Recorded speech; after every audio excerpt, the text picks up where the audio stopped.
محاط بالثلاثة ما بين شابو، عين ثاقبة، عين ثالثة، الله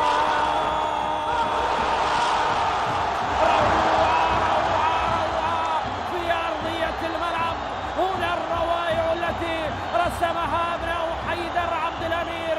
ماذا فعل المنصوري وكيف مرر لصبري، وأين وضعها أحمد صبري؟ قصة من الخيال. هذا القائد البارع، هنا المرور، هنا التمرير، ضربهم في أي مكان. هذا مر، هذا وصل، هنا الكرة في القائمين. ماذا تعني لك أن الحظ عانده شكور وسجل ليضعها في شباك الكرخ؟ هنا زاخو، وهنا الجمال، وهنا مدن من مدن الشمال تعلن أنها في اختصاص كرة القدم. الحديث عنها حديث آخر.